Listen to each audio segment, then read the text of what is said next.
मेरी आवाज क्लियर आ रही है? Yes. So Hariom, let's begin on time. जो आता जाएगा जुड़ता जाएगा। तो आज का है ये सेशन नंबर 16। 15 सेशन आज मैंने लिया था। आज का 16वां सेशन है। और हम सबको प्रणाम कर लेते हैं पहले। श्री हरि को नमन।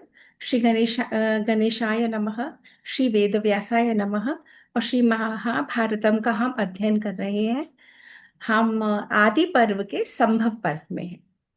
ठीक है। और हम मंत्र कर लेते हैं पहले। ओम ओम नारायणं नमस्कृत्य नारायणं नारायणं नमस्कृत्य नारायणं नमस्कृत्यं नरं चैव नरोत्तमं नरं चैव नरोत्तमं नरं चैव नरोत्तमं नरं च नरोत्तरं च इव चैव। कोई चैव हाँ, देवीं सरस्वतीं व्यासं देवीं सरस्वतीं व्यासं। It's very difficult to speak. It's not difficult. Don't worry, we all get the hang of it, ऐसे हमें लगता है। आप लोग सुन लीजिए, कोई दिक्कत नहीं, सुन लीजिए। नारायणं नमस्कृत्यं नरं चैव नरोत्तमं देवीं सरस्वतीं व्यासं ततो जयम् उदीरयेत्। ये एक्चुअली सुनने का संस्कार और फिर बोलने का। हम लोगों को अपने मंत्र बोलने नहीं आते ना, पर हमें मैथोलॉजी बता दिया गया ये सारे मंत्र। बट कोई दिक्कत नहीं है, we will get there, don't worry. Okay. तो धर्म की, अनम्यूट कर लो। धर्म जय हो। विजय विजय विजय जीत। धर्म की विजय जय तब होगी जब अधर्म का नाश होगा। अधर्म का नाश हो, हो। प्राणियों में सद्भावना विश्व का कल्याण हो, कल्याण हो। गौ माता की रक्षा हो, गौ हत्या बंद हो। सनातन धर्म की जय, सनातन धर्म की जय। हर हर महादेव, हर हर महादेव, हर हर महादेव। चलिए, अब हम चल रहे हैं जहां पे पिछली बार समाप्त हुआ था। वो था 108वां अध्याय। 108। आज हम चलेंगे 109, 109th अध्याय। तो इसको संस्कृत में लिखा है नव अधिक शततमो अध्याय। और आज का जो है, ये धृतराष्ट्र का विवाह है। हाँ। अब पिछली बार हमने क्या देखा था? पिछली बार हमने देखा था कि पूरी जो जीनियोलॉजी है, भीष्म बता रहे हैं हमारे कुल में इतने बड़े बड़े बड़े बड़े लोग हुए हैं। और ये कौन पूछ रहा है? जन्मेजय पूछ रहा है। किसको पूछ रहा है? वैशंपायन जी को पूछ रहा है। ये सारा जो महाभारत की कथा है, ये जन्मेजय के क्वेश्चंस हैं जो वैशंपायन जी उसका उत्तर दे रहे हैं। और जब वैशंपायन जी इसका उत्तर दे रहे हैं, तो उसी में क्वेश्चन आंसर में ही ये पूरी हमें महाभारत मिलती है, हमें प्राप्त होती है। अपने आप को म्यूट कर लीजिए एक बार, आप लोग सब लोग। फिर वो आता है ना। तो जन्मेजय क्या पूछता है? जन्मेजय पूछता है कि मुझे अपने वंशजों के बारे में पता करना है, मेरे वंशज कौन है, क्या कर करते थे। तो उसी में एक एक एक एक करके ये लिनेज आती चली जा रही है। अब पिछली बार जहाँ पे हमने समाप्त करा था, वहां पे हमने समाप्त करा था कि वो बता रहे हैं कि भीष्म बता रहे हैं विदुर को। भीष्म कहते हैं कि पुत्र, हमारे कुल में बड़ी सारी समस्याएं आई। हमारे बड़े बड़े राजे, बड़े बड़े महाराजे, बड़े बड़े राजर्षि, बड़े बड़े धनी, बड़े बड़े वक्ता हमारे इस कुल के लोग रहे हैं। परंतु हाल ही में एक बहुत बड़ा संकट हमारे कुल पे आया था। परंतु मैंने, तुम्हारी माता सत्यवती ने और व्यास देव जी ने, हम तीनों ने मिलकर इसका हल निकाला। और अब तुम तीन पुत्र रत्न पैदा हुए हो। कौन कौन? धृतराष्ट्र, पांडु और विदुर। अब तुम्हारे ऊपर दायित्व है, तुम्हारे ऊपर दायित्व है इस कुल को आगे बढ़ाना। और विदुर, हमें सब कुछ ऐसा करना चाहिए कि जिससे इस कुल की कीर्ति बढ़े, इसका यश बढ़े, इसमें संतान बढ़े, ये कुल आगे चले। तो भीष्म कहते हैं विदुर को, अब मुझे लगता है कि विवाह का समय आ गया है, धृतराष्ट्र का और पांडु का। तो अब पिछली बार हमने देखा था तो बच्चे पैदा हुए थे नियोग की प्रथा से, और नियोग की प्रथा से पैदा हुए और व्यासदेव जी चले गए। तो ये जो बीच का इंटरिम पीरियड है, बच्चों की पढ़ाई हो गई, बच्चे बच्चे इस कदर, पांडु को थ्रोन मिल गया था, गद्दी मिल गई थी, क्योंकि धृतराष्ट्र अंधे थे, धृतराष्ट्र रूल नहीं कर सकते थे। तो पांडु और इस बहुत अच्छा राम राज्य की तरह कुरु वंश में हस्तिनापुर से शासन चल रहा था। तो सब कुछ बहुत स्मूथली चल रहा था।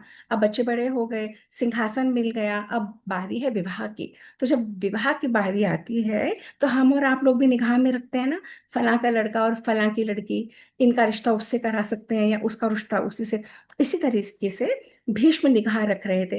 पहले तो भीष्म अंबिका अंबालिका का उठा लाए, अब वो तो सारा चैप्टर खत्म हो गया। अब बात हो रही है धृतराष्ट्र और पांडु के विवाह की। तो भीष्म कहते हैं विदुर को, सुना है कि वहां पे यदुवंशी शूरसेन की कन्या है पृथा, जो जिसको कुंती भोज ने गोद ले लिया है, और उनका कुल हमारे कुल के बिल्कुल अनुरूप है। और ये भी मैंने सुना है कि महाराज सुबल के यहाँ एक पुत्री है, और दोनों की एक एक कन्या है। तो मुझे ऐसा लगता है कि हमें धृतराष्ट्र और पांडु दोनों के लिए इन कन्याओं का वरण कर लेना चाहिए, क्योंकि संतान परंपरा आगे बढ़ेगी तभी कुल आगे बढ़ेगा। तो विदुर कहते हैं, आप ही हमारे माता हैं, आप ही पिता हैं, जैसे आपको उचित लगे, आप मुझसे राय मांग रहे हैं, जैसे आपको उचित लगे है आप कीजिए। तो वही शंपायन जी कहते हैं कि जन्मेजय, भीष्म ने क्या किया, भीष्म ने सभी लोगों को बुलाया, सभी ब्राह्मणों को और सारे पुरोहितों को, और उनसे पूछा कि हमने सुना है कि महाराज सुबल के यहाँ जो कन्या है गांधारी, उस कन्या को स्वयं शंकर जी ने वरदान दिया है कि उसके 100 पुत्र होंगे। तो ये क्या सच है क्या? तो उन लोगों ने अपनी ड्यू डिलिजेंस करी, पता लगाया, उन्हें पता लगा कि गांधारी को वाकई ऐसा वरदान मिला हुआ था शिव जी से कि उसके 100 शतपुत्र होंगे।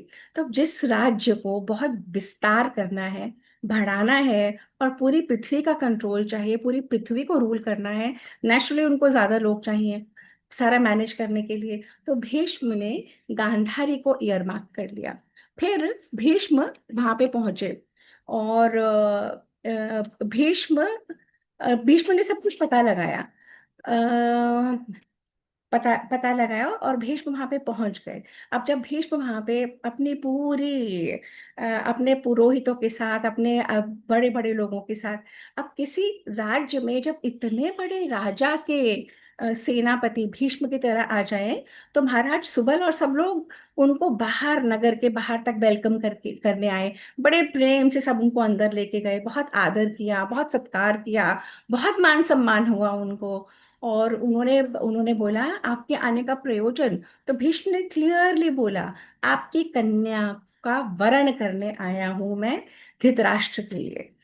उधर गांधारी को पता लगा बाकी लोगों से कि ऐसे ऐसे बातचीत चल रही है। गांधारी के मन में भी दुविधा, पता लग गया था कि धृतराष्ट्र अंधे हैं।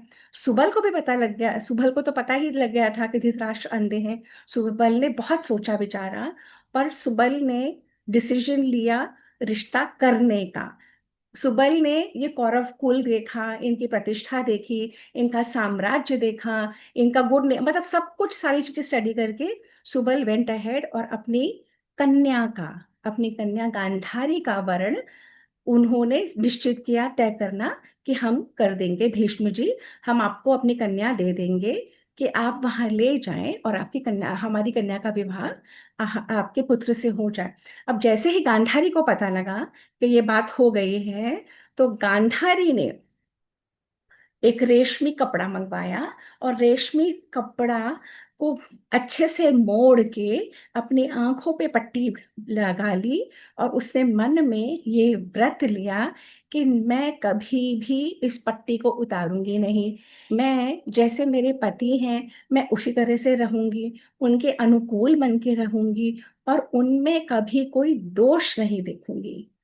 तो अगर कोई ऐसे कर ले कि अगर अपने पति में दोष दिखने बंद हो जाए, तो आप सोच के देखिए कि गृहस्थ जीवन कितना अच्छा होगा। दोष दिखेंगे नहीं तो कोई कमेंट करोगे नहीं, कोई कमेंट करोगे नहीं तो कोई लड़ाई होगी नहीं, तो गृहस्थ जीवन अच्छा ही है। अच्छा, तो गांधारी ने 3 व्रत लिए। जैसे ही पता लगा कि अभी विवाह नहीं हुआ था, जैसे ही पता लगा कि मेरे पिता ने हामी भर दी है कि वे मेरा विवाह धृतराष्ट्र से कर देंगे, तो उन्होंने पट्टी बांधी और ये कहा कि दोष नहीं देखूंगी और पति के अनुकूल रहूंगी। तब फिर तो भीष्म को विदा किया गया। कुछ समय बाद सुबल के पुत्र शकुनी शकुनी अपनी बहन गांधारी को लेकर हस्तिनापुर पहुंचे। उनका बहुत भव्य स्वागत हुआ, दोनों को रुकाया गया, एक उचित डेट निकाली गई उस तिथि के ऊपर। बड़े धूमधाम से धृतराष्ट्र का विवाह गांधारी के साथ हुआ।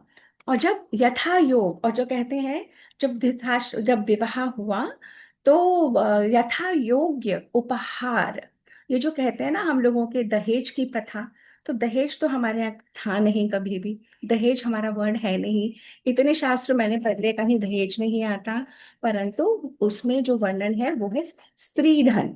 स्त्री धन, जब पिता अपनी पुत्रों को धन देता है, तो वो वही पिता जब अपनी पुत्री को, अपनी बेटी को धन देता है, वो उसकी सेफ्टी के लिए होता है। उसे स्त्री धन कहते हैं। स्त्री धन, और बाकी लोगों के लिए उपहार दिए जाते हैं। हम भी कहीं जाते हैं तो कुछ ना कुछ लेके जाते हैं। कोई हमारे यहाँ आता है तो कुछ ना कुछ लेके आता है। ये हमारे सनातन धर्म की प्रथा है, गिफ्टिंग की। तो उपहार और स्त्री धन, तो उपहार, अब जो जितने बड़े राजा वो उतने बड़े स्केल पे उपहार देते थे। तो बहुत सारे उपहार लेके शकुनी आया, और बहुत प्रेम से और प्यार से शकुनी ने स्वयं अपनी बहन गांधारी का विवाह धृतराष्ट्र के साथ करा। और धीरे धीरे गांधारी अपने उत्तम स्वभाव, सदाचार, सत व्यवहार से और अपने पति की प्यारी तो बनी बनी, सारे साम्राज्य में महारानी गांधारी की तरह उनका उनका स्वागत सत्कार होता था। और यहाँ पे हमारा अध्याय खत्म होता है, 109। अब हम प्रवेश कर रहे हैं दशाधिक शततमो अध्याय, यानी कि 110th चैप्टर। किसका? आदि पर्व का, आदि पर्व के संभव पर्व का। और कहाँ ये कथा हो रही है, कौन कह रहा है? जन्मेजय पूछ रहे हैं, वैशंपायन बता रहे हैं। व्यास जी ने ये रची थी, गणेश जी से लिखवाई थी। ये कॉन्टेक्स्ट सेटिंग आप लोगों को पता रहती रहेगी, तो कभी भी आप लोग लॉस्ट रहे होंगे from where we started to where we come. अब यहाँ क्या पूछ रहे हैं? यहाँ कह रहे हैं धृतराष्ट्र का विवाह हो गया। हम्म। अब अब आ रही है कुंती की बारी। तो कुंती के लिए वो कहते हैं कि वैशंपायन बोल रहे हैं कि यदुवंशियों में श्रेष्ठ। मेरी आवाज क्लियर आ रही है क्या? एक बार जरा मुझे बताएं, मेरी आवाज क्लियर है? डिस्टर्बेंस तो नहीं है कुछ? नहीं है ना? ठीक है, ठीक है, ओके। तो इस चैप्टर में क्या है, वो कह रहे हैं कि यदुवंशियों के शूरसेन हैं। शूरसेन के यहाँ एक कन्या हुई, उसका नाम था पृथा। पर पृथा के होने से पहले ही शूरसेन ने अपने बहनोई को प्रॉमिस कर दिया था कि मेरे यहाँ जो भी पहला बच्चा होगा वो हम आपको दे देंगे। तो इसीलिए पृथा को कुंती भोज को दे दिया गया। कुंती भोज के यहाँ जब वो गोद ले ली गई तो उनका नाम पड़ा कुंती।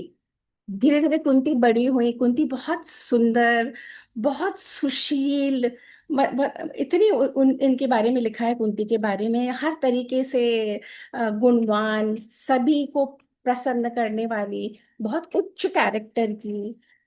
तो कुंती भोज के घर में, महल में प्रथा को काम कार्य दिया गया कि एक बहुत बड़ा आयोजन था। प्रथा को, कुंती को कार्य दिया गया कि वो अतिथियों का स्वागत सत्कार करेंगी, और जो भी महर्षि वगैरह आएंगे। तो उसी समय दुर्वासा ऋषि आए।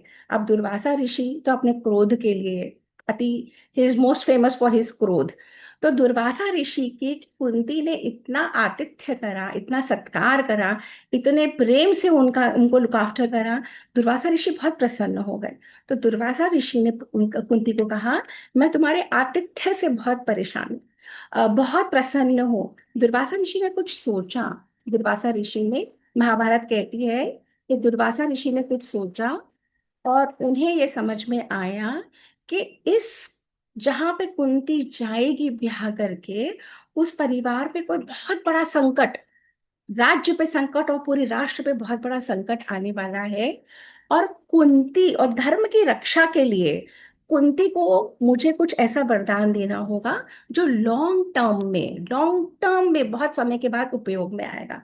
तो दुर्वासा ऋषि ने, अब ये जो इस कैलिबर के जो ऋषि होते हैं, वो जो मंत्र दृष्टा, उन्हें समझ में आ जाता है कि क्या कब कैसे होने वाला है, और अकॉर्डिंगली वो लोग इस तरीके के प्लान कर लेते हैं। अब भी, आज भी कई ऐसे लोग हैं, कई ऐसे महात्मा हैं जिनमें ये कैपेबिलिटी होती है। हम आप में भी कई बार इंट्यूशन होती है ना, कि अरे मैं तो तुम्हारे बारे में सोच रही थी और तुम्हारा फोन आ गया। पर वो जब वो कैपेबिलिटी बहुत एक्सट्रीम स्टेप पे होती है, तो ऐसे लोगों को इंट्यूशन हो जाती है। तो दुर्वासा ऋषि को समझ में आ गया था, ये महाभारत में लिखा है कि कुछ ऐसा होगा जिसके लिए कुंती को मुझे ये वर देना चाहिए। तो दुर्वासा ऋषि ने कुंती को कहा कि मैं तुम्हारे आतिथ्य से बहुत प्रसन्न हूँ, पुत्री तुम कोई वर मांगो। तो नहीं, वर नहीं मांगो, दुर्वासा ऋषि ने कहा मैं तुम्हें एक मंत्र देना चाहता हूँ। ये ऐसा वशीकरण मंत्र है, मैं तुम्हें वो मंत्र भी दूंगा, उसके प्रयोग विधि भी बताऊंगा। और बोले कि इस मंत्र से तुम जिस देवता का आवाहन करोगी, तुम उसी के अनुग्रह से पुत्र प्राप्त करोगी।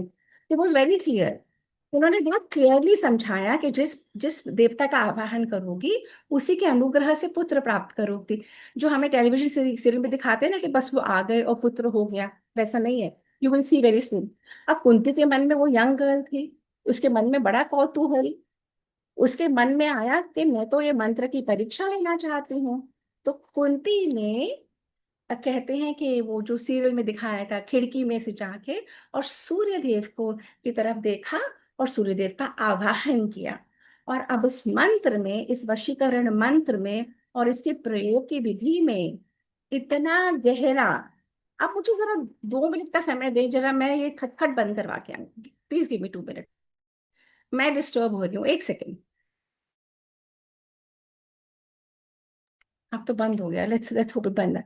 तो जैसे ही कुंती ने आवाहन करा, तो सूर्यदेव, जो सूर्यदेव संपूर्ण सृष्टि का पालन करते हैं, वो एक मनुष्य का रूप धर के, एक देवता का रूप धर के प्रकट। हाँ बोलो, मैं तुम्हारा क्या प्रिय करूं। कुंती तो घबरा गई। कुंती ने कहा अरे, ये तो वहां थे, एकदम से कैसे यहाँ पे आ गए। तो उन्होंने कहा नहीं नहीं, मैं तो नहीं। उन्होंने ये देखो, क्लियर लिखा है महाभारत में, उन्होंने क्लियरली कहा, सूर्यदेव ने, कि मैं तुम्हारा क्या प्रिय करूं। दुर्वासा ऋषि के मंत्र से प्रेरित तुम्हारे बुलाते ही तुम्हें पुत्र प्राप्ति कराने के लिए मैं उपस्थित हूँ। मैं सूर्यदेव हूँ। तो सूर्यदेव आए, उन्होंने अपना इंट्रोडक्शन दिया। उन्होंने बताया कि दुर्वासा ऋषि के मंत्र से प्रेरित होके मैं तुम्हारे आवाहन पे आया हूँ, और तुम्हें पुत्र दूंगा। वो कुंती बोली मैं तो सिर्फ मंत्र की परीक्षा कर रही थी, मुझसे अपराध हो गया, मुझ पर मुझे क्षमा करें। कुंती उनके चरणों में पड़ गई, मुझे क्षमा करिए, मुझे कुछ भी नहीं चाहिए, मुझे कोई पुत्र पुत्र नहीं चाहिए। और आप तो देवता है, अगर कोई स्त्री से अपराध हो जाए तो भी श्रेष्ठ पुरुष उसे उनकी उसकी रक्षा करते हैं। ये 1 सेकंड, 1 सेकंड।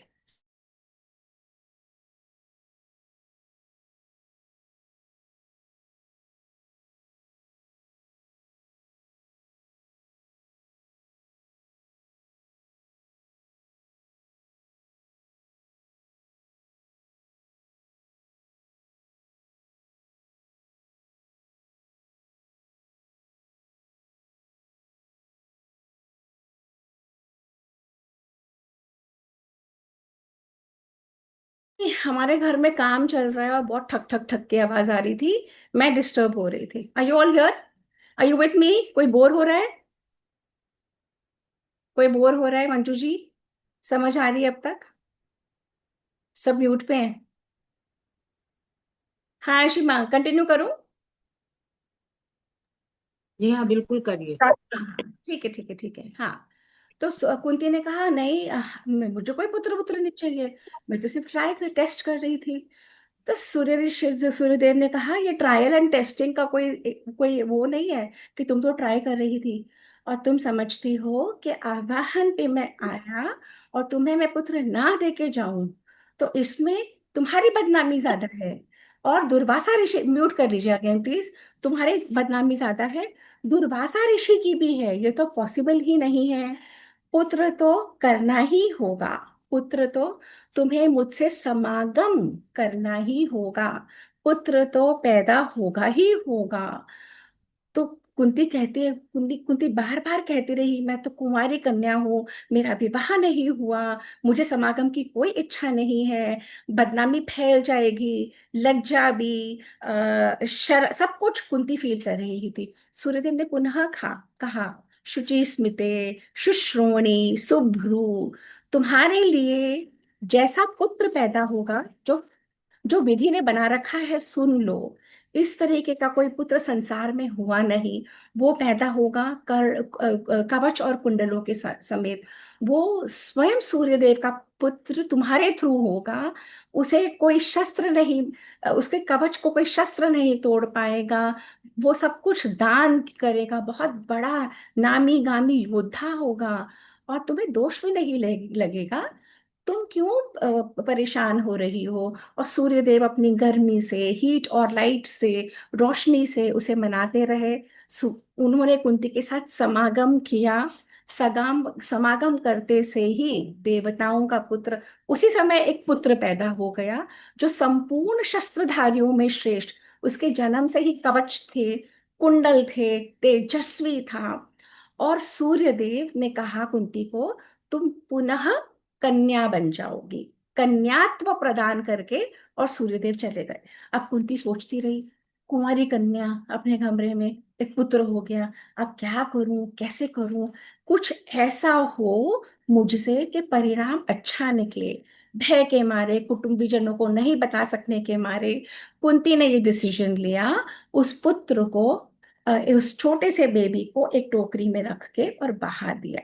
अब कुंती ने वहां से तो बहा दिया, उधर कहते हैं नदी के उसमें, उस छोर पे दूसरी तरफ अधिरथ, अधिरथ को सूत, अब ये अधिरथ के बाद में सुनने वाली है, यहाँ पे लिखा है महायशस्वी, महायशस्वी सूतपुत्र अधिरथ ने, उनको वो टोकरी में बच्चा मिला, उन्होंने उठा के अपनी पत्नी राधा को दे दिया।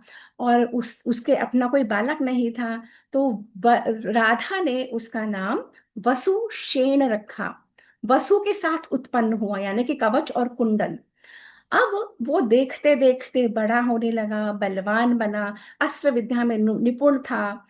प्रातः से संध्या तक, सुबह से शाम तक वो सूर्य की उपासना करता था, मंत्र जप करता था, बुद्धिमान था, दानवीर था। अब एक समय क्या हुआ, सूर्यदेव ब्राह्मण का रूप धर के, और सूर्यदेव ब्राह्मण का रूप धर के ये अधिरथ का पुत्र वसुसेन सोया हुआ था। और उसको उन्होंने स्वप्न दिया कि पुत्र इंद्र बहुत चालाक है, और इंद्र तुम्हारे पास आएगा ब्राह्मण का वेश धर के। और वो तब आएगा जब तुम सब कुछ दान कर रहे होते हो। और इंद्र ब्राह्मण का वेश धर के तुमसे तुम्हारा ये कवच और कुंडल मांगेगा, बिल्कुल मत देना, कदापि मत देना। तो स्वप्न में ही वसुसेन सूर्य को कहते हैं कि जो भी आएगा ब्राह्मण का वेश धर के, मैं तो दान दूंगा ही, मैं अपने आप को नहीं रोक सकूंगा, ना मैं रोकना चाहूंगा, मैं तो दान दूंगा ही दूंगा। तो सूर्य हंसने लगे, मंद मंद मुस्काए। तो सूर्य ने कहा, अगर तुम उसको दान दोगे तो बदले में उससे एक वरदान मांगना। तो क्या वरदान मांगना? एक बरछी मांगना, एक अमोघ बरछी मांगना, जो मनुष्य, गंधर्व, गंधर्व, यक्ष, नाग, राक्षस, किसी किसी में एक नहीं, एक ऐसी पर्ची मांगना जो शत्रुओं का संहार कर सकेगी। तो कर्ण ने कहा ठीक है। और ऐसा ही हुआ, दिन के समय में जब कर्ण अपने पूजा पाठ करके निकला, तो एक वो बन के साधु ब्राह्मण का वेश धर के आए। और कवच कुंडल मांगा, और उसने कवच कुंडल दे दिया। और ये कर्ण ने बर्छी ली, जिस बर्छी का था कि किसी एक को वो जीत सकती थी, जिस उसकी सब शक्तियां नष्ट करके। तो जब से उसने अपना कवच और कुंडल ऐसे छीन के अपने बदन से कुंडल उतार के दिया, तब से उसका नाम पड़ा कर्ण। और वही कर्तन, कर्ण के दो नाम पड़े, कर्ण और वही कर्तन। तो यहाँ हमारा चैप्टर खत्म होता है 110वां, और हम प्रवेश कर रहे हैं 111वां अध्याय में। एका एकादशाधिक शततमो अध्याय। अभी बहुत क्लियर है कि एकादश यानी एकादशी का एकादश, और शततमो यानी कि 100, तो 11 + 100 यानी कि 111th चैप्टर। अब यहाँ पे क्या है, अब इन्होंने हमें बताया, महाभारत ने बताया अब तक धृतराष्ट्र का विवाह हो गया, इन्होंने बताया कि कुंती के एक पुत्र पैदा हो गया है विवाह के पहले का। अब हम कहाँ पहुंच रहे हैं, हम पहुंच रहे हैं कि पांडु और कुंती का विवाह कैसे हुआ। अब यह क्या कह रहे हैं, अब कह रही है महाभारत में कौन, वैशंपायन जी, वैशंपायन जी कह रहे हैं कि राजा कुंती भोज ने की पुत्री कुंती बड़ी हो रही थी, उसकी ख्याति सर्वत्र फैल गई थी, इतनी सुंदर सुशील, हर चीज में एक्सपर्ट एंड धर्मी, हर तरीके से रूप में गुण में सुशोभित, और अब उसकी हर तरह की उपमा कुंती की दी गई है। अब ऐसी लड़कियों के लिए, ऐसी पुत्रियों के लिए, कुंवारी कन्याओं के लिए बहुत सारे रिश्ते आते हैं। तो जगह जगह से सब राजाओं महाराजाओं के रिश्ते आते जा रहे थे। अब इतने रिश्ते आने लगे कि कुंती भोज में परेशान हो गए कि किससे अपनी पुत्री का विवाह करा जाए। तो उन्होंने उसके लिए स्वयंवर ऑर्गेनाइज करा। उस स्वयंवर में जितने भी राजे महाराजे ने कुंती के लिए प्रपोजल भेजा था, उन सबको इनवाइट किया गया, उन सभी ने स्थान ग्रहण करा। और कुंती सजी सवरी हाथ में जयमाला लिए वहां से आ रही हैं, और यहाँ पे सब राजा महाराजा और पूरी सभा है। और कुंती की निगाहें पड़ी एक बहुत ही good looking, intelligent, handsome, powerful, youthful महाराज पांडु के ऊपर। तो कहते हैं कुंती ने जैसे ही पांडु को देखा, और पांडु को देख के कुंती की भावनाएं और पांडु को क्या वर्णन है, सिंह सा अभिमान, चौड़ी छाती, नेत्र बड़े बड़े, सूर्य की भांति तेजस्वी, नरश्रेष्ठ। तो कुंती उन्हें देखते से ही उनको पाने के लिए व्याकुल हो गई। कुंती पांडु को देखते से ही पांडु को पाने के लिए व्याकुल हो गई, लजाते हुए, और काम से व्याप्त हो गया कुंती का चित्त। महाभारत कहती है कुंती का चित्त काम से व्याप्त हो गया। लजाते हुए वो पांडु तक पहुंची और पांडु के गले में जयमाला डाली।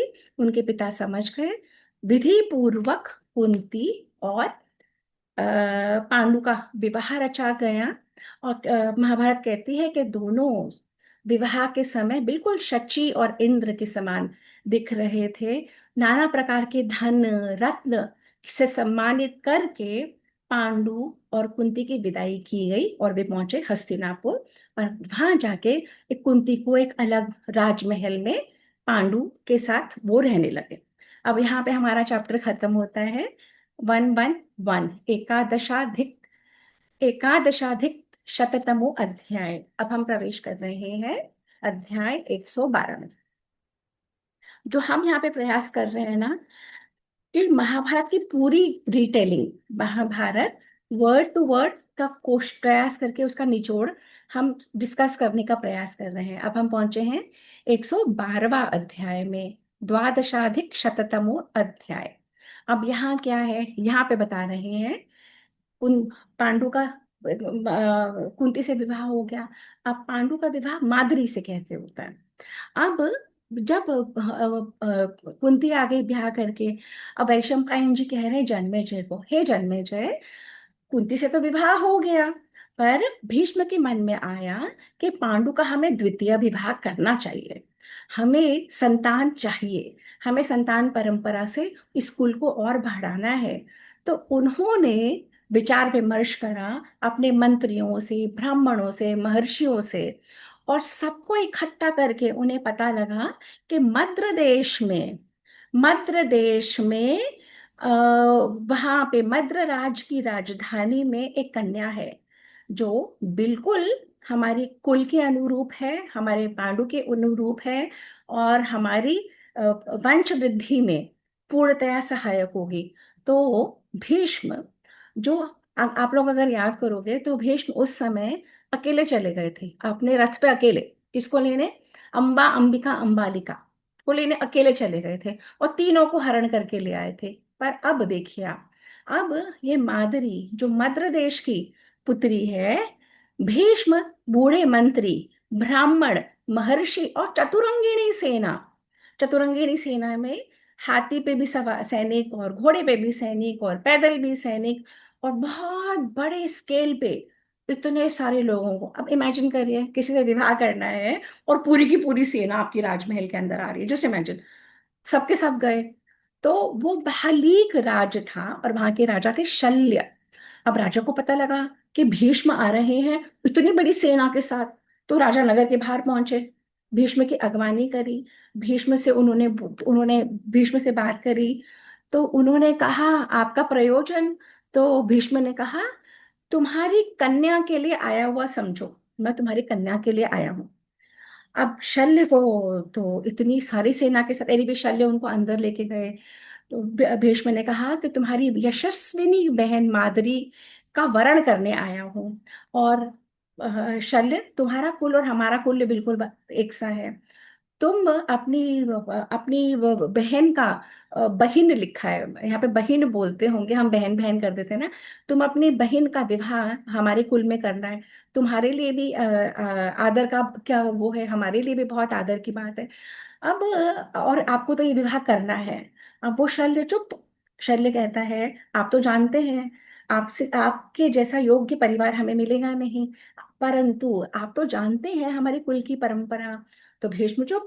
तो शल्य कहते हैं, जानते हुए भी कि परंपरा क्या है, आप मुझसे मेरी बहन मांग रहे हो, मैं तो अपनी बहन नहीं दे सकता। तो भीष्म कहते हैं, क्यों? क्योंकि वो शल्य कहते हैं, आपको तो पता है कि हमारे पूर्वजों से ये चलता आया है कि हम शुल्क लेते हैं, हम तय करते हैं कि हम अपनी पुत्री या अपनी बहन को देने का क्या हमारा शुल्क है। तो भीष्म कहते हैं, इसमें तो कोई प्रॉब्लम ही नहीं है, ये तो हमें पता था। ये तो हमें पता है कि आपका ये कुल शुल्क लेके ही कन्या को देता है, और ये ब्रह्मा जी ने भी इसकी सम्मति दी है कि कन्या का शुल्क लेके, यानी जो हम आजकल देखते हैं दहेज दहेज दहेज जो ये लोग बोलते हैं, जो होता भी है, ये रिवर्स दहेज।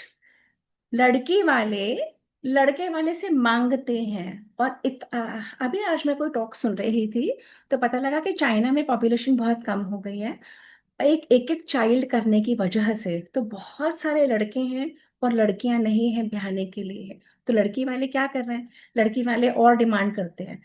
अगर ये 1 लाख देगा तो दूसरा कोई 2 लाख मिल जाएगा, 10 लाख वाला मिल जाएगा, तो अपनी कन्या उसी को देते हैं, कन्या के नाम पे घर करवा देते हैं। तो ये पहले से चलता है। महाभारत में शल्य राजा कहते हैं, तो आप तो कि आपको तो शुल्क देना पड़ेगा। तो कहते हैं, तो भीष्म कहते हैं, ये तो कुल मर्यादा, जहां पे जिसकी कुल की मर्यादा वैसा ही होगा। तो भीष्म तो राजा शल्य को सोना, उसे बने आभूषण, सहस्त्रों विचित्र रत्न, अलग अलग तरह के रूबीज, एमरल्ड, सैफायर्स, बहुत से हाथी, घोड़े, वस्त्र, अलंकार, मणि, मोती, मूंगे, इतना सारा वो ऑलरेडी लेके गए थे। और इतनी बड़ी सेना लेके गए थे शल्य को इंटिमिडेट करने के लिए कि आपको विवाह हमारे यहाँ ही करना पड़ेगा। और जब शल्य का चित्त प्रसन्न हुआ, तो शल्य ने अपनी बहन मादरी को वस्त्र अलंकार से, आभूषण से सजा के और भीष्म को सौंप दी। और भीष्म मादरी को हस्तिनापुर ले आए, बहुत सुंदर मुहूर्त देख के विवाह किया पांडु के साथ। कहते हैं 30 दिनों तक, 30 डेज तक पांडु और माद्री एक साथ रहे।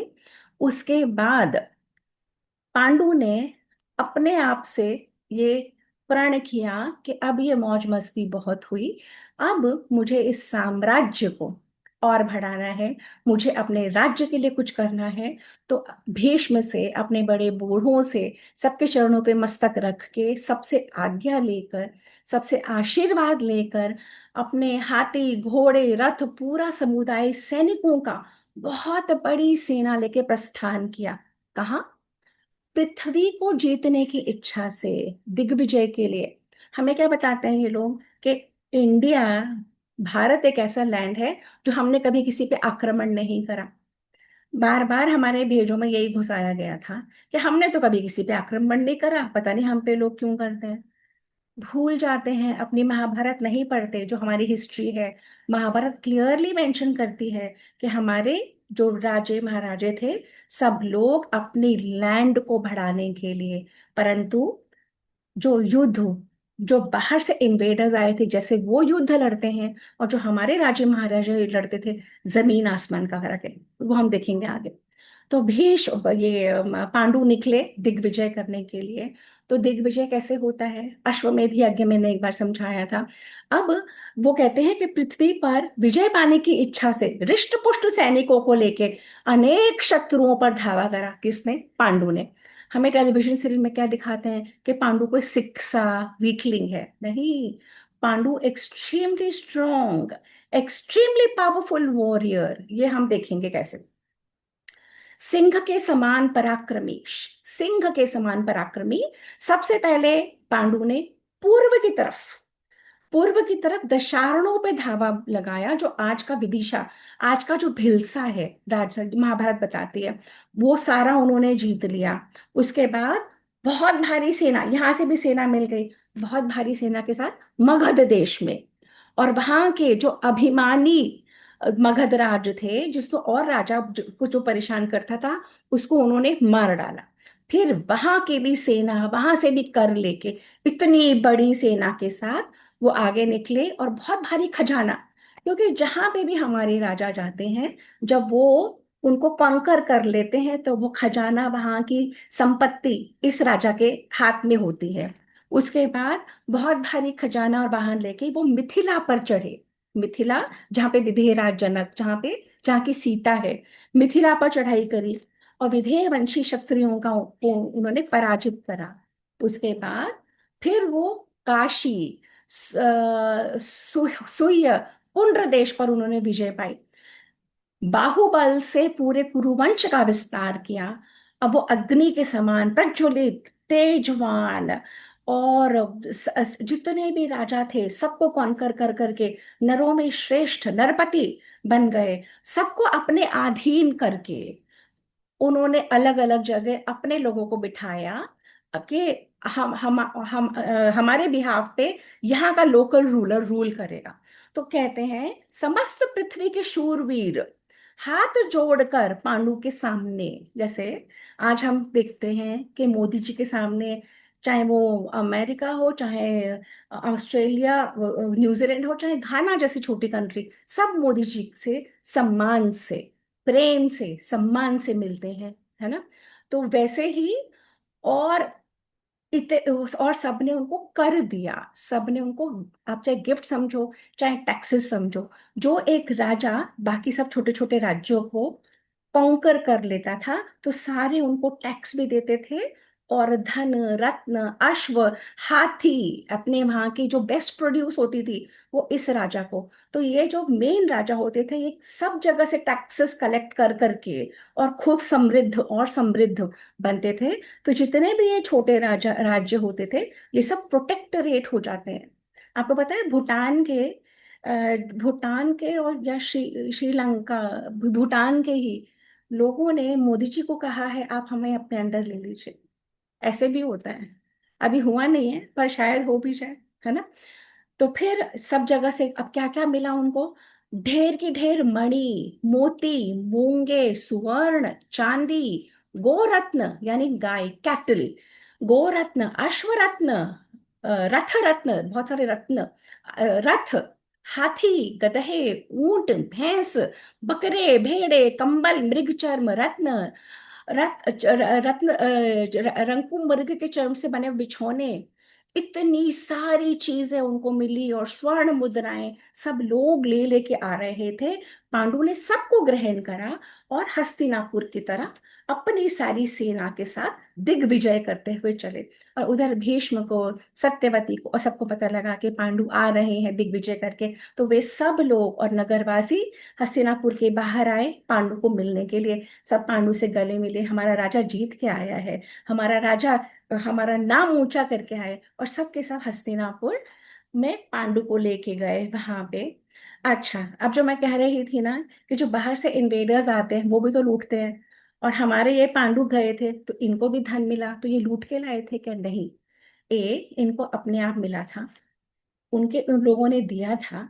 दूसरा, उन्होंने किसी को मारा नहीं, प्रजा को नहीं नष्ट करा, खेत खलिहान नहीं काटे, नहीं जलाए, स्त्रियों को बच्चों को नहीं लूटा, स्त्रियों को बच्चों को बेच के नहीं आए, ससम्मान धर्म से, कि या तो मुझसे लड़ लो या मेरी मेरी आधिपत्य स्वीकार कर लो, ससम्मान धर्म से युद्ध करा, स्त्रियों बच्चों को लूटा नहीं, बेचा नहीं, कहीं भी अपना आदमी ऐसे नहीं बैठाया क्या कि तुम हटो लोकल राजा और हमसे राज्य करेंगे, नहीं, सब जगह उनके लोकल राजा रखे, परंतु उन सबको करद बना दिया, कर देने वाला, करद, टैक्स देने वाला। जैसे आज मुंबई भी टैक्स देता है, गुजरात भी टैक्स देता है, बैंगलोर भी टैक्स देता है, और टैक्सेस के ऊपर इंडियन सेंट्रल गवर्नमेंट काम चलाती है, काम करती है, पूरे देश की प्रगति करती है।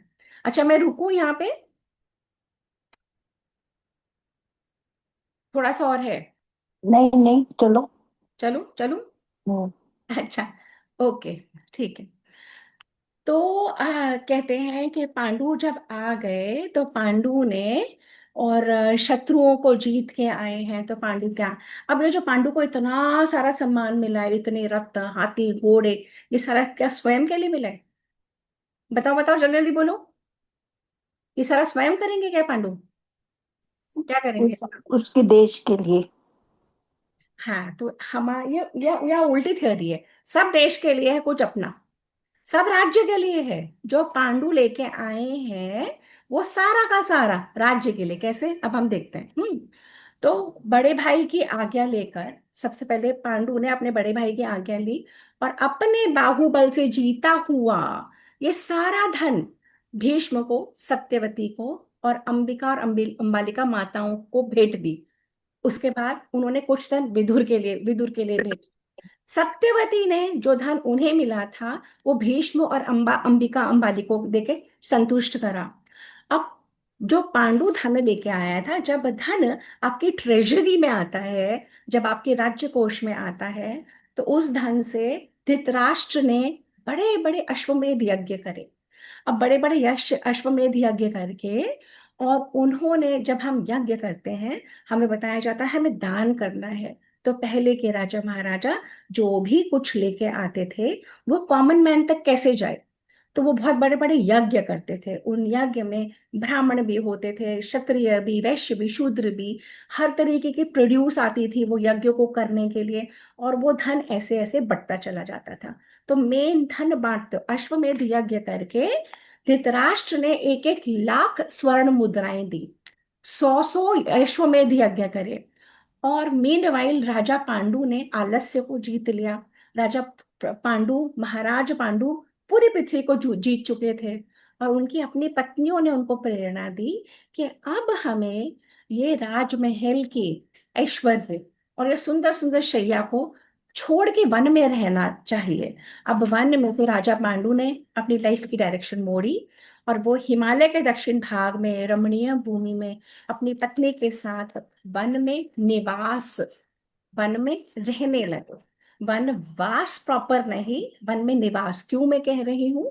क्योंकि वे हस्तिनापुर से भी कनेक्टेड थे। कैसे? हस्तिनापुर से उनको सब कुछ छोड़ के संन्यास पे नहीं चले गए, वो वन में निवास करने लगे। उनको शहर छोड़ के वन में रहना ज्यादा रुचिकर लगा। वे शिकार भी खेलते थे। और धृतराष्ट्र मीनवाइल गद्दी पे बैठ गए, क्योंकि शासन तो करना था, और धृतराष्ट्र की आज्ञा से वहां के लोग कॉन्स्टेंटली पांडु के पास सामान, खाने पीने का, भोग की सामग्री भिजवाते रहे। और यहाँ पे धृतरा पांडु और इसकी इनकी दोनों पत्नियां वन में और हिमालयों पे और नेचुरल सराउंडिंग्स में विचरते थे और रहते थे। अब मीनवाइल भीष्म ने हस्तिनापुर में सुना कि राजा देवक हैं, उनके यहाँ एक कन्या है जो शूद्र स्त्री और ब्राह्मण के मेल से उत्पन्न हुई है, सुंदर है, युवा है। उन्हें वो कन्या उचित लगी विदुर के लिए। तो भीष्म ने विदुर का विवाह उस गुणवान और विनयशील कन्या से करवाया और उन दोनों के अनेक पुत्र हुए। तो यहाँ पे हमारा चैप्टर खत्म होता है 113 और हम प्रवेश कर रहे हैं चैप्टर नंबर 114। बहुत छोटे छोटे चैप्टर्स हैं, ज्यादा नहीं है अपना। तो 114वां चैप्टर। अब यहाँ पे क्या होगा? अब इस चैप्टर में है, जन्मेजय कहता है कि आपने तो मुझे बताया हुआ है और मैं भी जानता हूँ कि धृतराष्ट्र और गांधारी हमारे जो पूर्वज हैं उनके 100 पुत्र थे। पर वैशंपायन जी, आप ये मुझे बताओ, किसी के 100 पुत्र हो सकते हैं क्या? और कैसे हो सकते हैं? और 100 पुत्र मतलब मैं समझ नहीं पाता हूँ। वो जन्मेजय कह रहा है वैशंपायन को 100 पुत्र, और 100 पुत्र की तो अब आप मुझे बताओ वो किस प्रकार पैदा हुए, कितने समय में हुए भाई? 100 पुत्र मतलब क्या 100 सालों में, 100 वर्षों तक पुत्र पैदा करती रही गांधारी? आप सुनो इसके क्वेश्चंस, जिस तरह से पूछा ना, जैसे हमारे यहाँ पे क्वेश्चन नहीं होते कि 100 पुत्र हो, कैसे पॉसिबल है? ऐसे जन्मेजय पूछ रहा है वैशंपायन से कि 100 तो पुत्र आप बता रहे हो, तो कितने समय में भाई ये 100 पुत्र हुए, किस प्रकार हुए? और आपने मुझे बताया कि एक और स्त्री से धृतराष्ट्र का एक और भी पुत्र हुआ, वो कैसे हुआ? और आप मुझे बताओ कि धृतराष्ट्र कैसे बिहेव करते थे गांधारी के साथ, ढंग से रहते थे? और आप मुझे ये बताओ, पांडु को तो शाप मिला हुआ था, पांडु को शाप मिला हुआ था कि बच्चे हो नहीं सकते, और फिर आप कह रहे हो पांडु के 5-5 बच्चे हो गए। तो जन्मेजय कहता है मुझे तो बहुत कौतूहल है, मैं जानना चाहता हूँ कि मेरे पूर्वजों को एक के 100 बच्चे, एक के 5 बच्चे, जो ऐसे हो ही नहीं सकते थे, कैसे हुए? तो वो बताते हैं कि वैशंपायन कहते जन्मेजय तुम्हारा प्रश्न बहुत सुंदर है, पर तुम समझो कैसे हुआ। तो एक समय क्या हुआ, महर्षि व्यास बहुत भूख से परेशान थे, बहुत थक भी गए थे। तो वे वहां से गुजर रहे थे, तो वे धृतराष्ट्र के महल में आए। वहां पे गांधारी ने उनका इतना स्वागत किया, महर्षि व्यास का, इतना उचित उचित रूप में उनका उनकी थकान को मिटाया, उनकी क्षुधा को शांत करा, उनको आश्रय दिया, वहां पे बैठाया इतने प्रेम से। तो महर्षि व्यास बोले कि मैं तुम्हारी सेवा से बहुत प्रसन्न हूँ, तुम मांगो, तुम क्या मांगना चाहती हो? तो गांधारी ने कहा, हे पिता, हे ऋषिवर, मैं तो शतपुत्र चाहती हूँ, 100 पुत्र। तो व्यास जी ने कहा बिल्कुल ठीक है, तुम्हें मैंने ये भर दिया, तुम्हारे 100 पुत्र होंगे। और व्यास जी चले गए। अब हुआ क्या कि गांधारी हो गई प्रेग्नेंट। अब गांधारी हो गई प्रेग्नेंट और गांधारी का 9 महीने निकल गए, 1 साल निकल गया, 1.5 साल निकल गया, 2 साल निकल गए, और कुछ हो ही नहीं रहा था। और गांधारी इतनी परेशान क्लेश में रहती थी, प्रेग्नेंट थी, कुछ कर नहीं पाती थी। और गांधारी को उसी समय खबर आई सुबह, सुबह सुबह वन में पांडु के, कुंती के एक सूर्य के समान तेजस्वी पुत्र पैदा हुआ है। और गांधारी तो बहुत अपसेट, गांधारी तो बहुत दुखी, कह रही मैं प्रेग्नेंट हूँ, 2 वर्ष हो गए, आज तक मेरा बच्चा नहीं हुआ। व्यास जी ने मुझे आशीर्वाद दिया है 100 पुत्र, एक भी नहीं हुआ, और उस कुंती के तो वन में हो गया, और इतना तेजस्वी पुत्र हुआ। सुबह में था, यहाँ पे खबर शाम तक पहुंची। अब गांधारी बहुत अपसेट, बहुत परेशान। गांधारी ने तत्काल डिसीजन लिया, बिना धृतराष्ट्र को कुछ बताए, और अपने गर्भ को, अपने पेट पे जोर जोर से आघात करने लगी, जोर जोर से आघात करने लगी। और अपनी दासियों को कहा आओ और तुम भी मुझे मारो, और जोर जोर से आघात कर करके, और वो तो ये तो क्या, और देखो देखे तो एक एक पिंड निकला, और लोहे की तरह कड़ा, एक मांस का पिंड निकला, लोहे की तरह कड़ा। और उसने बोला दासियों को फेंक के आओ। और उधर व्यास जी को, अब ये जो बड़े बड़े ऋषि मुनि महात्मा होते हैं, इनमें इतनी इंट्यूशन होती है। सत्यवती ने, उन्होंने याद किया, सत्यवती ने, वो आ गए। अब यहाँ पे जैसे ही गांधारी अपनी दासियों से वो फिकवाने लगी, तो व्यास जी तुरंत वहां पे पहुंच गए। व्यास जी ने कहा पुत्री, ये तुम क्या कर रही हो?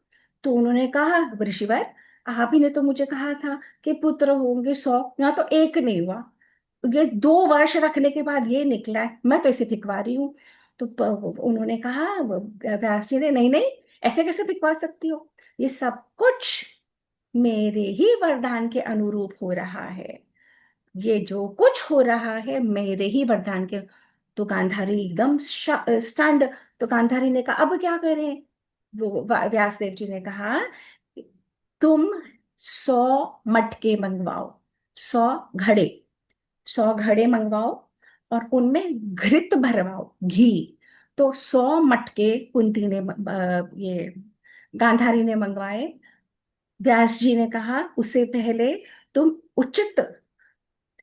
अ, उचित लोकेशन ढूंढो जहां पे इन घड़ों को रखा जा सकता है, बिना किसी के बिना किसी के आंख में आए, बिल्कुल सीक्रेट जगह, इन उनकी रक्षा की व्यवस्था करवाओ। गांधारी ने वो करवाया। व्यास देव जी ने, और उन्होंने कहा कि बिल्कुल ठंडे पानी, बिल्कुल ठंडा आइस कोल्ड वाटर पानी मंगवाओ। तो कुंती ने वो गांधारी ने वो मंगवाया। व्यास देव जी ने उसको अभिमंत्रित करा, उसको जल से सींचा, वो जो एकदम कड़क लोहे की तरह, महाभारत कहती है, लोहे की तरह वज्र जैसा कड़ा मांस का लोथड़ा था। जैसे ही व्यास देव जी ने उसको अभिमंत्रित करा, तो वो सॉफ्ट हो गया। तो व्यासदेव जी ने उसके 100 अंगूठे के बराबर, अंगूठे के बराबर उसके 100 टुकड़े अपने आप हो गए, और 100 टुकड़े में 100 गर्भ। और उन्होंने कहा गांधारी को कि वो घृत के जो भरे भरे हुए घड़े हैं, उसमें एक एक में, तो दाए धाए की मदद से, सहायता से, एक एक घड़े में एक एक पोरुए को एक एक करके डाला गया, और एक एक को डालते गए, ढकते गए, डालते गए, ढकते गए। फिर उन्होंने कहा इन 100 की 100 मटकों को एक ऐसे स्थान पे रखवाओ जो बिल्कुल सुरक्षित है, जहां कोई जा नहीं सकता, जो बिल्कुल आइस कोल्ड है। और इनको, अच्छा, मुझे जब मैं ये सब शेयर कर रही हूँ, किसी के मन में कोई बात आ रही है कि ये क्या प्रोसेस हो सकता है? कुछ अभी भी स्टोर करते हैं ना स्पर्म्स वगैरह, जो जो बच्चा पैदा होता है। आईवीएफ। हाँ। IVF, in vitro fertilisation. और हमें क्या कहते हैं कि हम तो बहुत बैकवर्ड थे और हमारे पास तो कुछ था नहीं, और हमारी महाभारत तो सब कुछ बताती है, हमारी महाभारत में पूरी टेक्निक दी है। हाँ मंजू जी, सुना आपने ये वाला प्रकरण? आप म्यूट है, म्यूट है, म्यूट है।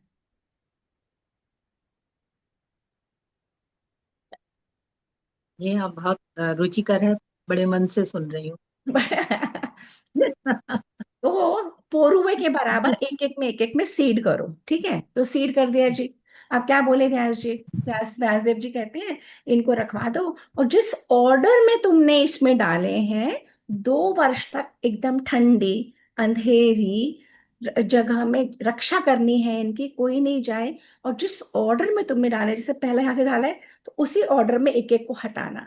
तो 2 वर्ष तक इन्होंने उसको प्रोटेक्ट करके रखा। और जब 2 वर्ष के बाद पहली का हटाया, उसमें से पुत्र निकला दुर्योधन। अब जैसे ही वो बच्चा पैदा हुआ, इतने अपशकुन हुए पूरे हस्तिनापुर में, जोर जोर से। सबसे पहले तो जैसे बच्चा रोता है, दुर्योधन रोया ही गधे की आवाज में। दुर्योधन जोर जोर से रोया गधे की आवाज में। और उसकी आवाज को सुन के जितने बाहर के गधे थे, वो सब जोर जोर से ब्रे करने लगे, जोर जोर से रैंक, वो ढैंचू ढैंचू करने लगे। इधर दुर्योधन जो छोटा बालक था, उधर वो सब। और चील, गिद्ध, कौवे, ईगल, सारा का सारा हिंसुक पशु पक्षी, सब जोर जोर से बादल गरजने लगे। कोई ऐसा लग रहा था कि बहुत बड़ा तूफान, कुछ बहुत अनिष्ट होने वाला है।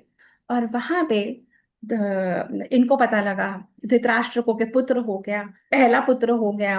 तो धृतराष्ट्र ने सबको बुलाया, और सबसे पहला क्वेश्चन पूछता है कि देखो, मैं जानता हूं कि युधिष्ठिर तो 2 वर्ष पहले हो गया था, तो हमारे कुल का सबसे बड़ा बालक तो वही है। पर ये बताओ कि ये जो मेरा बालक, ये जो पैदा हुआ है दुर्योधन, ये राजा बनेगा या नहीं? उसके मन में सिर्फ एक ही बात थी कि ये राजा बनेगा कि नहीं। और उधर विदुर ने कहा कि देखिए, मैं आपको बता रहा हूँ धृतर महाराज, धृतराष्ट्र, ये जो बच्चा जिस यौन में योग में पैदा हुआ है बिल्कुल ठीक नहीं है। ये बच्चे को नष्ट कर देना चाहिए। अगर आप अपने कुल के लिए भलाई चाहते हो, इसे खत्म कर दो। आपके पास तो 99 और है, और बालक हो जाएंगे। ये सही नहीं है। ये पूरा, ना सिर्फ पूरे कुल का, ये पूरे राष्ट्र का, ये पूरे विश्व का विनाश करेगा। इसको मत रखिए। पर वो माना, नहीं माना, नहीं माना। और उसके बाद इतने भयानक, उसमें सारे, इतना सब कुछ हो रहा था। सब ब्राह्मणों ने भी कहा ये बालक को जाने दीजिए। विदुर ने कहा कि अगर, देखिए बात आती है ना, एक अपने कुल की बात आती है तो व्यक्ति को छोड़ देना चाहिए। और अगर गांव की बात आती है तो कुल को भी छोड़ दो। गांव की रक्षा करनी हो तो कुल जाति में मत पड़ो। अगर देश की रक्षा करनी है तो गांव को भी भूल जाओ। सब कुछ की, अगर बड़े को की रक्षा के लिए छोटे को छोड़ देना चाहिए। हमें अपना राज्य बचाना है, अपने लोग बचाने हैं, अपनी प्रजा बचानी है। आपके पास 99 और है, जाने दो। धृतराष्ट्र नहीं माना। तो पहले बच्चा बालक दुर्योधन था, फिर दुशासन, ऐसे एक एक एक एक खोलते गए और पूरे पूरे बालक मिलते चले गए। तो वो तो बोले, जन्मेजय बोला ये तो मैं समझ गया कि ये तो 100 हो गए, है ना। पर आप ही ने तो मुझे बताया था। अब हम पहुंच रहे हैं पंचदशाधिक शततमो अध्याय, 115वां चैप्टर में। तो वो कहते हैं, पर आप ही, जन्मेजय कहता है, पर आप ही ने तो कहा था एक कन्या भी हुई थी। पर कैसे हो सकती है? क्या गांधारी प्रेग्नेंट हुई थी, या कन्या कितने, जन्मेजय के क्वेश्चन आप देखो। क्या गांधारी प्रेग्नेंट हुई थी, या फिर वो जो कन्या थी वो भी ऐसी पैदा हो गई। और आपने कहा कि व्यास जी ने ही 100 भाग में करे थे तो 100 पुत्र हो गए, तो कन्या कैसे हो गई? तो प्रसव कैसे हुआ? तो वैशंपायन जी कहते हैं बहुत ही अच्छा प्रश्न है, पर तुम पूरी बात समझो। तो वह जन्मेजय कहता है क्या? तो कहते हैं कि व्यास जी ने जैसे ही उसको मांस के लोथड़े को अभिमंत्रित करा तो वो 100 टुकड़ों में बन गया। और उधर गांधारी के मन में जो चल रहा था, हाय इतने सारे मेरे लड़के, एक बालिका हो जाती, एक पुत्री हो जाती जो मेरे मन की बात समझती, मैं उससे अपने मन का कुछ कहती। और जब हम उसका विवाह करते तो जो इसके पुत्र होते, जो हमारे दौहित्र होते, उनकी वजह से हमें, मेरे पति को स्वर्ग का वास मिलता। दौहित्र तो बहुत जरूरी है। और दामाद होना तो कितना अच्छा है, हर स्त्री का एक दामाद होना चाहिए। तो गांधारी के मन में ये सब चल रहा था, जो व्यास जी समझ गए। तो व्यास जी ने कहा, हे पुत्री, तुम्हारे मन में जो चल रहा है मैं जानता हूँ। तुम एक और घड़ा मंगवाओ घृत का। तो गांधारी ने एक और घड़ा मंगवाया। तो वो जो 100 पोर्शन से उसमें से एक और पोर्शन, एक और वो व्यास देव जी ने उसमें डाला। और वो 2 वर्ष के बाद जब ये सारे लड़के पैदा हुए, तब 101वां, 101st वाला था, उसमें एक कन्या हुई। और उस कन्या का नाम उन्होंने रखा दुश्शला। और उसका, दुश्शला का, और दुश्शला का जब अ, और दुश्शला का जन्म हो गया। तो फिर उन जन्मेजय कहता है, फिर युयुत्सु कौन है? आपने बोला कि धृतराष्ट्र के 100 तो पुत्र हुए गांधारी से, एक हुई कन्या गांधारी से, और एक और पुत्र हुआ, एक और पुत्र हो युयुत्सु, वो कैसे हुआ? तो वैशंपायन जी कहते हैं कि जब गांधारी अपने पेट को लेके पड़ी रहती थी क्लेश में, बहुत परेशान रहती थी, 2 वर्ष तक ये सब चल रहा था, तब धृतराष्ट्र की सेवा में एक वैश्य की कन्या, एक बनिए की, एक वैश्य की कन्या, उनकी सेवा करती थी। उससे उनके पुत्र हुआ जो बहुत ही बुद्धिमान युयुत्सु। तो ऐसे ये 102 हुए। और उधर कुंती का कर्ण हुआ है। अब नेक्स्ट टाइम हम देखेंगे कि बाकी बालकों का, है ना। अब क्या कह रहे हैं, लास्ट का है आज का। अब यहाँ पे हमारा शुरू होता है षोडशाधिक शततमो अध्याय। हमने क्या खत्म करा? हमने समाप्त करा पंचदशाधिक शततमो अध्याय। अब यहाँ पे क्या कह रहे हैं? यहाँ पे कह रहे हैं, जन्मेजय कह रहा है, वैशंपायन जी, आपने तो बता दिया कि 100 पुत्र हो गए, पर 100 पुत्रों में कौन सबसे बड़ा, उसके बाद कौन, उसके बाद कौन, उसके बाद कौन? आप कुछ तो बताओ। आप ऐसे कह देते हो 100 इसके हुए, एक युयुत्सु हुए, एक दुश्शला, ऐसे नहीं। तो मैं जानना चाहता हूँ तो ये जो है, ये मैं आप लोगों से पहले भी शेयर कर चुकी हूँ, ये अब मैं इसमें दोबारा नहीं करूंगी। दुर्योधन, युयुत्सु, दुशासन, दुश्शल, जलसंध, सरविंद, अनुविंद, एनीवे आप लोग में से कोई भी जाकर महाभारत में देख सकता है या गूगल पे देख सकता है। तो वो कहते हैं कि इस तरह से 100 पुत्र हुए। अब जो धृतराष्ट्र के 100 पुत्र थे, ये एक कन्या और एक पुत्र, 102 बच्चे, और सभी अत्यंत शूरवीर थे, युद्ध विद्या में निपुण थे, सबों को वेदों के विद्वान थे, अस्त्र विद्या में एक्सट्रीमली क्वालिफाइड थे। और जब ये बड़े हुए तो धृतराष्ट्र और गांधारी ने भली भांति जांच पड़ताल की और सभी पुत्रों का विवाह योग्य कन्याओं से किया, और जो पुत्री थी उसका विवाह करा जयद्रथ से विधि पूर्वक। तो आज का सेशन हम यहाँ पे हमारा समाप्त होता है। कौन सा अध्याय? षोडशाधिक शततमो अध्याय आज का होता है, तो 16। 116, है ना? अब बताओ, किसी को कुछ कहना है, किसी को कुछ पूछना हाँ, है? ये युयुस्तु ही जिंदा रह गया था लास्ट में, ये भी जिंदा था। कौन? यु, युयुस्तु। हाँ, युयुत्सु रह गया था। हाँ जी। और यहाँ पे वो शुरू में हमने एक बार नहीं किया था श्लोक कि दुर्योधन जो है ईर्ष्या वाला था। तो यहाँ पे ये रीजन बताते हैं कि जब युधिष्ठिर पैदा होते हैं तो गांधारी को बहुत जेलिसी होती है, तो इसलिए वो प्रेगनेंसी के टाइम उसको जेलिसी फील हुई। तो इसीलिए आज भी कहते हैं कि प्रेगनेंसी में अच्छे विचार रखने चाहिए। तो दुर्योधन के इस तरह का पैदा होने के लिए वो भी एक रीजन था। सारे रीजन से अपने माँ और बाप के ही गुण आते हैं ना। तो पिता में तो उसको, पिता को तो सारा समय यही हम्म। लगता रहा कि मैं अंधा हुआ हूँ इसलिए मुझे राज्य नहीं मिला, इसलिए उसको पांडु हम्म। को मिल गया। तो पांडु से ईर्ष्या वो दुर्योधन में आई, और हम्म। गांधारी की ईर्ष्या वो उसमें आई। पर हम सब, उसको कुंती से भी काफी ज्यादा ईर्ष्या थी। बिल्कुल। तो ये जो हाँ। इमोशंस है ना, हमें लगता है ये हर युग में, हर काल में, हर एक में होते हैं। अब इन्हीं को हम जो आज हमने श्लोक का वो नहीं किया ना, अपने अंदर की आसुरी प्रवृत्ति को कैसे हम कंट्रोल में रखें और देवी संपत्ति को कैसे उजागर करें, ये जर्नी है ना? चले और फिर। क्या ये जो विदुर की पत्नी थी सुलभा, हम्म। वो कहते हैं कि उसकी देवकी की सौतेली बहन थी। एक मिनट, एक हाँ हाँ। मिनट। तो वो जो है ना, कहते हैं उसकी सौतेली बहन थी जो इसकी सुलभा, जो इसकी पत्नी थी विदुर की। क्या ठीक है ये? मुझे आइडिया नहीं है, मैं वहां पे पहुंची नहीं हूँ, आइडिया नहीं है। नहीं, हमने वो विदुर की शादी वाला प्रसंग तो कर लिया ना। नहीं नहीं, पर इसमें नहीं अभी तक कुछ आया है। तो अच्छा। हम क्या प्रयत्न कर रहे हैं कि महाभारत के प्रति हम जो इसमें है वही करें, क्योंकि इधर उधर हम्म। बहुत सारी स्टोरीज तो ऐड ऑन हो गई हैं, पर हम्म। 99% असत्य होती हैं। तो जो महाभारत में जो वेद व्यास जी कह रहे हैं, जिस आशय से कह रहे हैं, हम वही एग्जामिन करने की कोशिश कर रहे हैं, है ना? और मुझे लग रहा है कैसे करेंगे, पर हो ही गया थोड़ा बहुत तो। जहां चाहे वहां रहा है। आज हम पहुंचे हैं 405th पेज पे। तो पहली वाली इसमें है 1070, और 405वां पेज हुआ है हमारा आज। हम्म। ये चल रही है अभी, मंजू जी, 405। ये कर रहे हैं अभी।